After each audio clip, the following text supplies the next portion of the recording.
Morning students. कल हमने भूगोल के पाठ 1 संसाधन के भौगोलिक शब्द पढ़े थे। आज हम अभ्यास के प्रश्न उत्तर हैं जो देखेंगे। पृथ्वी पर संसाधन असमान रूप से क्यों वितरित हैं? ये कहता है पृथ्वी जो है इस पर जितने भी संसाधन हैं वे अलग अलग रूपों में क्यों पाए जाते हैं। प्राकृतिक संसाधनों वितरण भूभाग पर, जलवायु, ऊंचाई जैसे अनेक भौतिक कारकों पर निर्भर करता है। पृथ्वी पर इन कारकों में विभिन्नता होने के कारण संसाधनों वितरण असमान है। यानी कहीं भूभाग, कहीं जल ज़्यादा है, कहीं सूखा ज़्यादा है, कहीं पहाड़ी एरिया है, तो उस कारण से पृथ्वी पर संसाधनों वितरण अलग अलग पाया जाता है। संसाधन संरक्षण क्या है? संसाधनों को बचाने का क्यों बचाए जाते हैं? संसाधनों सावधानी प्रयोग करना चाहिए, यानी बहुत ही सोच समझ के इनका प्रयोग करना चाहिए और उन्हें नवीकरण के लिए समय देना चाहिए, यानी दोबारा ये उत्पन्न हो सके। संसाधन संरक्षण कहा जाता है क्योंकि आने वाली पीढ़ी के लिए बहुत ही जरूरी है संसाधन। मानव संसाधन महत्वपूर्ण क्यों है? मानव संसाधन इसलिए महत्वपूर्ण है क्योंकि वे और अधिक संसाधन बनाने के लिए प्रकृति का सबसे अच्छा उपयोग तभी कर सकते हैं जब उनके पास ऐसा करने का ज्ञान, कौशल, प्रौद्योगिकी उपलब्ध हो। यानी मनुष्य संसाधन महत्वपूर्ण क्यों मानते हैं? जब उनके पास, मनुष्य के पास ज्ञान है, हुनर है, कला है, कौशल, प्रौद्योगिकी चीज है तो वो अच्छे से इनका प्रयोग कर सकता है। सतत उष्णीय विकास क्या है? संसाधनों का उपयोग करने की आवश्यकता और भविष्य के लिए उनके संरक्षण में संतुलन बनाए रखना सतत उष्णीय विकास कहलाता है। यानी कि इनका हम जितना ज़्यादा प्रयोग करते रहेंगे उतना ही ज़्यादा अच्छा है। इतना प्रयोग करें जितना हमें ज़रूरत है, भविष्य के लिए भी इनको बचा के रखना बहुत ही जरूरी आने वाली पीढ़ियों के लिए।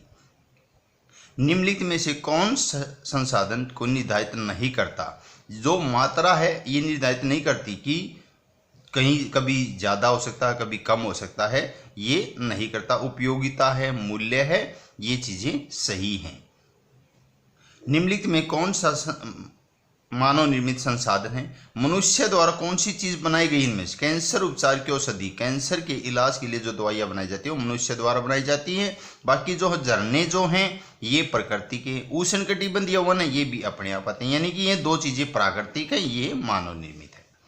कथन पूरा करना। जैव संसाधन होते हैं जीव जंतु से व्युत्पन्न। जैव यानी कि एक क्रिया से दूसरी क्रिया होती है, अपने जैसे जीव पैदा करते हैं वो जीव जंतु से ही, यानी जो आदमी, जो प्राणी सांस लेते हैं अपने जैसे उत्पन्न कर सकते हैं, जीव जंतु व्युत्पन्न है। संभाव्य संसाधन और वास्तविक संसाधन। संभाव्य संसाधन है, संभाव्य संसाधन वे संसाधन होते हैं जिनकी संपूर्ण मात्रा ज्ञान नहीं हो सकती और इस समय इनका उपयोग नहीं किया जा सकता। इन संसाधनों का उपयोग भविष्य में किया जा सकता है। यानी संभव ये चीज़ यहाँ पर मिलेगी पर अब एकदम हम तभी इसका प्रयोग नहीं कर सकते, कुछ समय बाद इनका हम प्रयोग कर सकते हैं। भविष्य के लिए इनको सुरक्षित रखना जरूरी है। वास्तविक संसाधन। वास्तविक संसाधन वे संसाधन होते हैं जिनकी मात्रा ज्ञात होती है। इन संसाधनों का उपयोग वर्तमान में किया जा रहा है। जो वर्तमान में हो रहा है वास्तविक है। जर्मनी का रूहर प्रदेश में कोयले का क्षेत्र है। जर्मनी से कोयले में के लिए रूहर प्रदेश कहते हैं। पेटी क्या है? कई 100 किलोमीटर, यानी 100-200 किलोमीटर चौड़ाई भी हो सकती है, 50-60 किलोमीटर तक, उसको रूहर प्रदेश बोला जाता है। पश्चिम एशिया में खनिज तेल के भंडार है। पश्चिम में एशिया महाद्वीप में, जैसे पश्चिम की साइड में खनिज तेल बॉम्बे हाई, कैनवे की खाड़ी गुजरात में, महाराष्ट्र में दक्कन पठार की काली मिट्टी में भरपूर निक्षेप सभी वास्तविक संसाधन है। काली मिट्टी में कोयला, खनिज तेल और कर्नाटक के अंदर कोलार की खान में सोने की खान भी है। तो ये चीजें क्या है?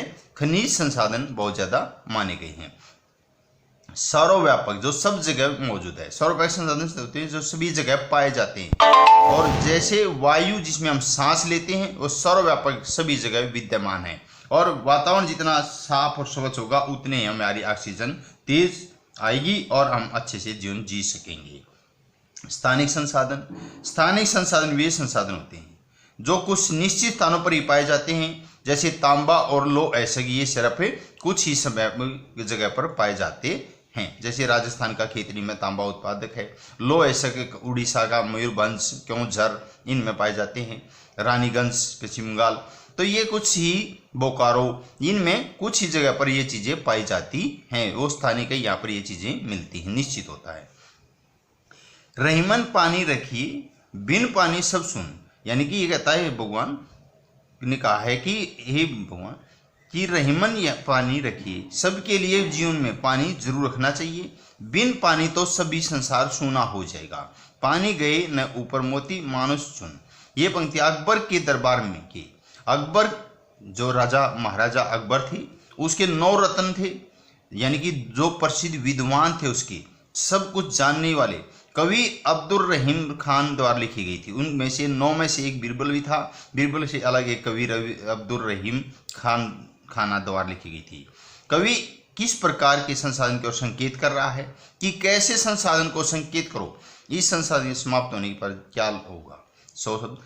इन पंक्तियों में रहीम जी जल संसाधन के महत्व पर प्रकाश डालते हुए कहते हैं, जल हमारे लिए बहुत ही मूल्यवान, बहुमूल्य है, जिसकी हम कीमत नहीं लगा सकते, वो संसाधन है। जल हमारे जीवन का आधार है। जल के बगैर हम नहीं रह सकते। कुछ पल के लिए रह सकते हैं, फिर भी जल हमें जरूरी है। जल का उपयोग जीवन के हर क्षेत्र में अति महत्वपूर्ण माना गया है। बिना जल के हम जीवित नहीं रह सकते। पेड़ पौधे, पशु पक्षी जीवन भी पूर्ण रूप से जल पर ही निर्भर है। यानी कि जो क्रिया हम बढ़ते रहते हैं, वो सभी को जल की आवश्यकता होती है, चाहे वो मनुष्य है, चाहे वो पशु पक्षी है, चाहे पेड़ पौधे हैं।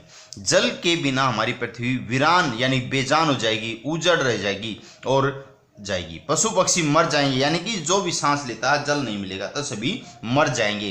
पेड़ पौधे सूख जाएंगे, जल नहीं होगा तो सब फसलें, यानी कि हर चीज सूख जाएगी और वीरान एक सुनसान जगह बन जाएगी। आज यहाँ तक।